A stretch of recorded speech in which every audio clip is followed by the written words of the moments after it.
لیکن ہمیں اپنی ہر معاملے میں اللہ کی بات، اللہ اور اس کے رسول صلی اللہ علیہ وآلہ وسلم کو اول سب سے پہلے ترجیح دینی ہے، اور اس پہ ہمیں سوچنا ہے کہ کہاں کہاں ہم اس میں ڈنڈی مار جاتے ہیں۔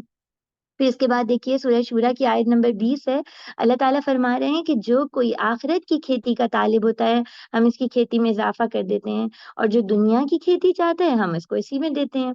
ہم سب کی نا زندگی میں کوئی نہ کوئی ایک فوکس ہوتا ہے، ایک ڈائمنشن ہوتی ہے، ایک جہت ہوتی ہے، جس میں ہم مستقل اپنا وقت، توانائی، عمر سب کچھ کھپا رہے ہوتے ہیں۔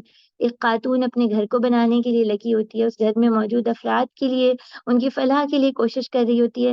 اللہ تعالیٰ ہمیں یہاں کس چیز کی طرف متوجہ کر رہے ہیں کہ دیکھو تمہیں لگنا تو ہے، کھپنا تو ہے، لیکن کھپتے ہوئے، لگتے ہوئے، انویسٹ ہوتے ہوئے یہ ضرور دیکھو کہ تم کہاں لگا رہے ہو اپنی اپنی تم کہاں سے نتیجہ چاہتے ہو۔ اگر دنیا ہی چاہتے ہو تو دنیا تو ہم سب کو دیں گے، آخرت چاہنے والے کو بھی دیں گے اور دنیا چاہنے والے کو بھی دیں گے، لیکن آخرت کس کو ملے گی؟ جو صرف آخرت کا طلبگار اور اس کے لیے محنت اور کوشش کرتا ہو۔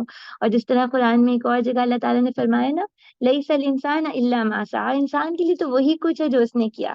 تو اب سب سے ایک سادہ سی بات ہے کہ دیکھیے ہم ان آیات کو پڑھتے ہیں، لیکن اس پہ ٹھہر کے سوچتے نہیں ہیں کہ میں نے اور آپ نے جہاں زندگی کی بہت سی پلاننگز کی ہیں، تو اپنے لیے کون سی ڈائریکشن یا ڈائمنشن یا صحیح کی جدوجہد سوچی ہے کہ یہ وہ راستہ ہے جس سے میں اللہ کی رضا پانے کی کوشش کروں گی۔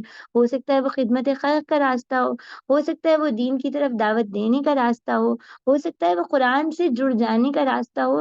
تو کسی ایک کو پہچانے اور پھر چھوٹے چھوٹے قدم طے کریں نا، جیسے ہم باقی کاموں کے لیے سوچ رہے ہوتے ہیں کہ ہاں یہ چیز حاصل کرنی ہے تو ایسے ایسے کرتے جانا ہوگا، تو اپنی آخرت کو بنانے کے لیے بھی پلاننگ ضرور کریں، پلاننگ بہت ضروری ہے۔ پھر اس کے بعد 36 میں اللہ تعالیٰ ہمارے سامنے اہل ایمان کی اخلاقیات رکھ رہے ہیں۔ ہم بہت ساری اقوام کی اخلاقیات اور ان کی اقدار اور ویلیوز کو سراہتے ہیں اور تعریف کرتے ہیں، لیکن جو اسلام کی جو اخلاقیات یا جو معیارات ہیں نا، ان کی اصل کیا ہے کہ وہ انسان کے اندر سے نکلتی ہیں۔ اور جیسے کوئی ایسا پودا ہوتا ہے جس کی جڑیں بہت دور تک گئی ہوں، تو اسلامی اخلاقیات کی بنیاد بھی کیونکہ اللہ سے تعلق پر ہے، تقوی پر ہے، تو یہ بڑی عالیشان اور بڑی بلند کردار ہوتی ہیں، جیسے کہ ہم نے سیرت رسول صلی اللہ علیہ وآلہ وسلم اور صحابہ کی زندگیوں میں دیکھا ہے۔ یہاں اللہ تعالیٰ آیت نمبر 36 میں ہمیں کیا بتا رہے ہیں کہ مجھے اور آپ کو کیسا بننا ہے؟ اللہ کہہ رہے ہیں وہ لوگ جو کبائر سے اجتناب کرتے ہیں اور فحش باتوں سے رک جاتے ہیں، اور جب انہیں غصہ آئے تو پی جاتے ہیں۔ اب یہاں پر دیکھیے کبیرہ گناہ کی وہ تمام شرائط لے آئیے کہ جس کے بارے میں آیا کہ جنت کی خوشبو نہیں پا سکتا، یا جس پر اللہ اور اس کے رسول صلی اللہ علیہ وآلہ وسلم کی لعنت ہے، یا جس کے لیے جو ہے وہ یہ کہا گیا کہ باقاعدہ آ گیا کہ یہ کبیرہ گناہ ہے، یا یہ کہا گیا کہ ایسا شخص جنت میں کبھی نہیں جائے گا۔ اور پھر وہ تمام چھوٹے گناہ بھی کبیرہ بن جاتے ہیں جنہیں ہٹ دھرمی کے ساتھ، ڈھیٹ پنے کے ساتھ اور اصرار کے ساتھ اور جھوٹے عذرات کے ساتھ مستقل کیا جائے۔ تو بس اس میں ہمیں بہت کانشیس ہونا ہے کہ دن بھر ہم کوئی بعض دفعہ ہوتا ہے نا، ہمیں نہیں پتا ہوتا کہ زبان کے معاملے میں تو خاص طور پہ ہم خواتین کو کہ ہم کیا کچھ کہہ رہے ہیں اور یہ کبیرہ گناہوں کے زمرے میں تو نہیں آ گیا، بہت ہائی الرٹ ہو جانا ہے۔ پھر جو اللہ تعالیٰ نے کہا ہے کہ اپنے غصے کو پی جاتے ہیں، تو وہ یاد کیجیے کہ ایک شخص اللہ کے رسول صلی اللہ علیہ وآلہ وسلم کے پاس آیا تھا اور کہا تھا مجھے حکم کرے، یعنی وہ کیا کہہ رہا تھا کہ مجھے کوئی ایسی بات بتا دیں جو میری دنیا اور آخرت دونوں کے لیے کافی ہو جائے۔ اللہ کے رسول صلی اللہ علیہ وآلہ وسلم نے کہا لا تغضب، تم غصہ نہیں کرو، غصہ چھوڑ دو، اور یہ متعدد بار کہا، کئی بار اسے کہا۔ تو پھر مجھے اور آپ کو اپنے غصے کو ضرور دیکھنا ہے کہ کیا وجہ ہے کہ ہم نہیں کر پاتے، ہم کیوں غصے میں ایسے بے قابو ہو جاتے ہیں، اپنے اوپر اپنے خیال کرنے کی ضرورت ہے ہمیں۔ اور پھر ہمیں دیکھیے یہ بھی دیکھنا ہے کہ ہمارا دین اعتدال کا ہے، یعنی غصہ نہ کر سے مراد یہ نہیں ہے، اللہ کے رسول صلی اللہ علیہ وآلہ وسلم نے غصہ بھی کیا ہے، لیکن کس موقع پہ کیا ہے؟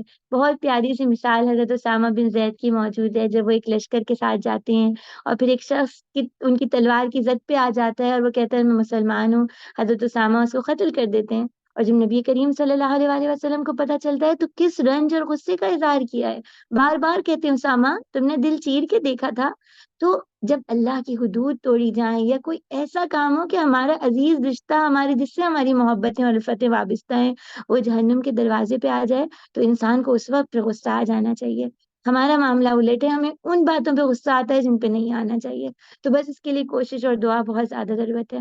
پھر آیت نمبر 38 میں اللہ تعالیٰ بتا رہے ہیں یہ وہ لوگ ہیں جو اپنے پروردگار کی بات مانتے ہیں، نماز قائم کرتے ہیں، اور غور سے سنیے اللہ کیا کہہ رہے ہیں، آپس میں مشورے کرتے ہیں، وَمِمَّا رَزَقْنَاهُمْ يُنْفِقُونَ، اور جو کچھ ہم نے دیا اس میں سے خرچ کرتے ہیں۔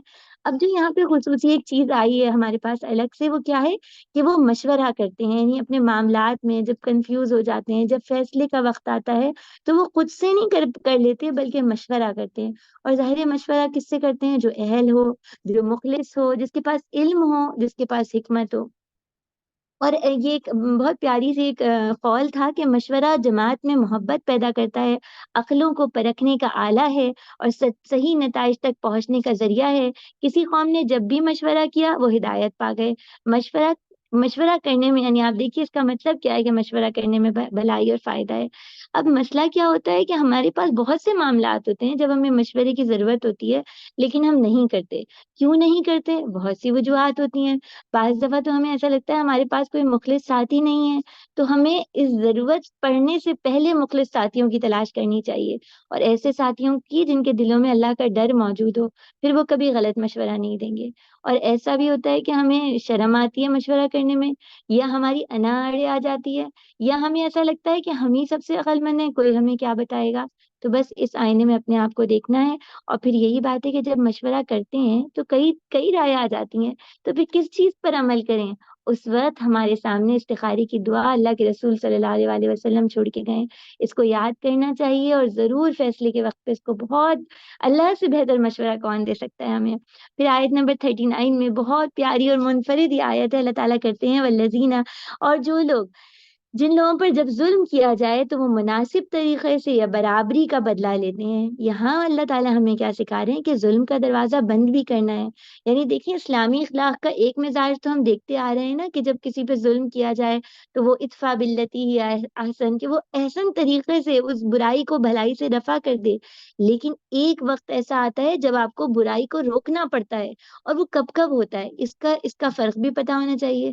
یعنی اگر کوئی شخص غلطی سے کوئی زیادتی کر رہا ہے، کوئی شخص معافی مانگ رہا ہے، کوئی شخص ندامت کا اظہار کر رہا ہے، کوئی شخص جان بوجھ کے نہیں کر رہا، اس کو معاف کر دینا چاہیے، اس کو چھوڑ دینا چاہیے، اس کی خطا کو بھول جانا چاہیے۔ لیکن ایک شخص جان بوجھ کے کر رہا ہے، ستانے کے لیے کر رہا ہے، اور وہ بلی بنتا جا رہا ہے، اور میں اور آپ کہہ رہے ہیں نہیں صبر کرو، خاموش رہو، اس سے اجتماعی نقصان ہو رہا ہے، لیکن ہم کہہ رہے ہیں جانے دو، تو اللہ تعالیٰ کو یہ چیز تو نہیں پسند ہے۔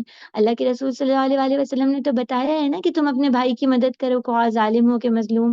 صحابہ نے پوچھا تھا کہ مظلوم کی مدد تو سمجھ آتی ہے، ظالم کی کیسے مدد کی جائے گی؟ تو اس کا ہاتھ روک کے مدد کی جائے گی۔ میں نے اور آپ نے یہ کام کرنا چھوڑ دیا ہے۔ صحیح بخاری کی ایک حدیث ہے جس میں بتایا لکھا ہے کہ ایک یہودی نے ایک لڑکی کا سر دو پتھروں میں رکھ کے پیس دیا۔ اس کی کچھ جان باقی تھی، رسول صلی اللہ علیہ وآلہ وسلم نے اس سے پوچھا کہ فلاں نے کیا ہے، فلاں نے کیا ہے۔ جب اس یہودی کا نام آیا تو اس لڑکی نے سر ہلایا، تو اللہ کے رسول صلی اللہ علیہ وآلہ وسلم نے پھر اس یہودی کا سر بھی دو پتھروں کے درمیان کچل دیا، یعنی اس کا اسی طرح بدلہ لیا۔ کیوں؟ کیونکہ ظالم کو معاشرے میں ختم کرنا بہت ضروری ہے، ظلم کو تگڑا ہونے نہیں دینا چاہیے، زیادتی کو اور غلط بات کو۔ اور یہ چیز آپ دیکھیے، صرف یہ تو ایک بہت بڑی بات تھی نا کہ اس طرح کچلا گیا، لیکن آپ وہ یاد کیجئے کہ حضرت معاذ بن جبل جو ہیں وہ مسجد میں نماز پڑھا رہے ہیں اور بہت طویل ہے، تو اللہ کے رسول صلی اللہ علیہ وآلہ وسلم سخت خفا ہوئے۔ یعنی ظلم کا مطلب یہ ہے نا زیادتی، کہیں بھی زیادتی ہوئی اور اجتماعی طور پہ نقصان ہو رہا ہو، تو حضرت معاذ کو ٹوکا، کہا کہ معاذ نماز ایسے نہیں پڑھائیں، لوگ بیزار ہو جائیں گے، چھوٹی نماز، یعنی آپ مختصر نماز پڑھائیں، یہ محنت کرنے والوں کا محلہ ہے۔ تو یہ چیز بہت ضروری ہے، ہم ایک پہلو کو پکڑ لیتے ہیں دوسرے کو چھوڑ جاتے ہیں، لیکن یہ ضروری ہے۔ پھر آیت نمبر 43 میں بہت پیاری آیت ہے، اللہ تعالیٰ کہہ رہے ہیں وَلَمَن، اور جس نے صبر کیا اور جس نے معاف کر دیا، تو یہ کیا ہے؟ عزم الامور، بلند ارادہ لوگوں کی صفت ہے، اعلیٰ ظرف لوگوں کی ہمت کی صفت ہے، ان لوگوں کی جو تھکتے نہیں ہیں اور اپنے رب کی رضا پہ راضی ہیں۔ یعنی جو ہمارے اپنے چھوٹے چھوٹے معاملات ہوتے ہیں نا، اس میں معاف کر دینا چاہیے، بھول جانا چاہیے۔ اللہ ہم سب کو ایسا بنا دے۔ یہ کام مشکل بہت ہے لیکن اللہ کی مدد سے ممکن ہے۔ پھر سورہ زخرف کی آیت نمبر 26 کو دیکھیے، اللہ تعالیٰ حضرت ابراہیم کے بارے میں بتاتے ہیں کہ ابراہیم علیہ السلام نے کیا کہا، اپنے والد اور قوم سے کہا کہ میں بری ہوں اس بات سے جن کی تم عبادت کرتے ہو۔ یہاں پہ ذرا کبھی کھڑے ہو کے ہمیں بھی سوچنا چاہیے، سارے اپنے ہیں اور تنہا کھڑے ہیں ابراہیم علیہ السلام، ہوا کے رخ پہ مخالف سارے لوگ کچھ کہیں اور ہیں، ابراہیم علیہ السلام کا رخ کچھ اور ہے۔ میں اور آپ سیرت ابراہیم علیہ السلام پڑھتے تو ہیں لیکن اس میں ڈھلتے نہیں ہیں۔ انہوں نے جب رب سے رشتہ جوڑا نا، تو سب سے اہم چیز کیا ہو گئی کہ اللہ مجھ سے ناراض نہ ہو جائے۔ اور ہمارا معاملہ کیا ہے، ہم اللہ سے محبت تو بہت کرتے ہیں، لیکن ساری فکر یہ ہوتی ہے کہ لوگ ناراض نہ ہو جائیں۔ کیوں ہم ڈرتے ہیں نا تنہا نہ رہ جائیں، اکیلے نہ ہو جائیں، سب چھوڑ کے پیچھے نہ ہٹ جائیں۔ لیکن اس دن کا تو سوچئے جب مجھے اور آپ کو سب کو چھوڑ کے چل دینا ہے، کوئی نہیں رہے گا، تنہا اپنے رب کے حضور حاضر ہونا ہے۔ اور اس دن اگر میں نے اور آپ نے لوگوں کی خاطر اللہ کو ناراض کیا ہوگا تو کیسے معاملہ ہوگا ہمارا؟ بس پورا دن آج سوچئے گا ضرور کہ کہاں کہاں میں لوگوں کی خاطر اپنے رب کو ناراض کرتی ہوں۔ آیت نمبر 36 میں بہت یہ ایسی آیت ہے لرزا دینے والی، اللہ تعالیٰ کہہ رہے ہیں جو رحمان کے ذکر سے اندھا بن گیا، جس نے رحمان کے ذکر تغافل برتا، ہم اس پر ایک شیطان مسلط کر دیتے ہیں اور وہ اس کا ساتھی بن جاتا ہے۔ اور یہ شیطان ایسے لوگوں کو راہ راست پہ یعنی نیکی کے راستے پہ آنے سے روکتا ہے، اور وہ اپنی دانش میں سمجھتے ہیں ہم ٹھیک چلے جا رہے ہیں۔ اور اسی آیت کے آخر میں آگے آئے گا کہ یہاں تک کہ وہ وقت آ جائے گا کہ جب ایسے لوگ ہمارے پاس آئیں گے اور کہیں گے اے تباہی، اے کاش میرے اور شیطان کے درمیان اتنی دوری ہوتی جیسے مشرق اور مغرب کے درمیان ہے۔ اللہ تعالیٰ یہاں پہ کیا بتا رہے ہیں ہمیں؟ جو رحمان کا ذکر ہے، خصوصی ذکر قرآن مجید اور ویسے اللہ کے تمام ذکر، چاہے وہ نماز ہیں یا اذکار ہیں، جب انسان ان سے اندھا بن جاتا ہے نا، ان کو چھوڑ دیتا ہے نا، تو پھر شیطان مسلط ہو جاتا ہے۔ اللہ ہم سب کو اس حال سے اپنی پناہ میں رکھیں۔ اور کرنے کا کام کیا ہے؟ قرآن مجید کو حضر جا بنا لائیں، اس کو دل سے اتنا قریب کرنا، اس پہ سوچیں، اس کو پڑھیں، اس کو سیکھیں، اس پہ توانائی لگائیں، اپنی بھی اور اپنے بچوں کی بھی، اپنے عزیزوں کی بھی۔ اللہ اس کام کو ہمارے لیے آسان کر دیں۔ بس پھر آخری آیت جو ہماری آج کی ہے وہ آیت سورہ جاسیہ کی آیت نمبر 23 ہے۔ اللہ تعالیٰ کہہ رہے ہیں کیا تم نے اس کو دیکھا جس نے اپنی خواہش کو معبود بنا رکھا ہے، اور جس کو علم کے باوجود اللہ نے گمراہ کر دیا اور اس کی سماعت اور اس کے دل پہ مہر لگا دی۔ اللہ کے رسول صلی اللہ علیہ وآلہ وسلم نے بتایا تھا نا کہ جہنم خواہشات نفس سے گھیری گئی ہے۔ تو مجھے اور آپ کو دیکھنا ہے میرا اور ہمارا نفس چاہتا کیا ہے؟ وہ پذیرائی چاہتا ہے، اپنے آپ کو قوی کرنا چاہتا ہے۔ تو پھر کرنا کیا ہے ہمیں بس اپنے نفس کو قابو میں رکھنا ہے، اس کو مارنا بھی نہیں ہے۔ اللہ کے رسول صلی اللہ علیہ وآلہ وسلم نے بتایا تھا نا کہ تمہارے نفس کا بھی تجھ پہ حق ہے، تو مارنا بھی نہیں ہے۔ مرے ہوئے گھوڑے پہ کون سواری کرتا ہے؟ ہاں، اپنے اس نفس کے گھوڑے کو ٹرینڈ کرنا ہے، اس کو سدھارنا ہے، اور اس کے لیے دعائیں بھی کرنی ہے اور جائزہ بھی لینا ہے۔ ہم سب کی کوئی نہ کوئی ایک یا دو چیزیں ہوتی ہیں جس پہ ہم نا پھنس جاتے ہیں، تو بس ضرور دیکھیں کہ وہ کون سی چیز ہے جہاں سے نفس ہمیں رب کے آگے بالکل ذلیل کر کے رکھ دیتا ہے۔ تو ہمیں اس چیز پر قابو پانا ہے، اس خواہش پر، اور پھر اپنے رب کی بات ماننی ہے۔ اللہ تعالیٰ ہمارے لیے ان سب کاموں کا آسان کر دیں، قرآن مجید سے جڑنا اور اس پہ عمل کرنا اور اس کی دعوت اپنی ذات سے لے کر تمام لوگوں تک پہنچانا آسان کر دیں۔ آمین ثم آمین۔ انشاءاللہ کل اسی وقت ملاقات ہوگی۔ سبحانک اللہم و بحمدک، نشہد ان لا الہ الا انت، نستغفرک و نتوب الیک۔ السلام علیکم و رحمۃ اللہ وبرکاتہ۔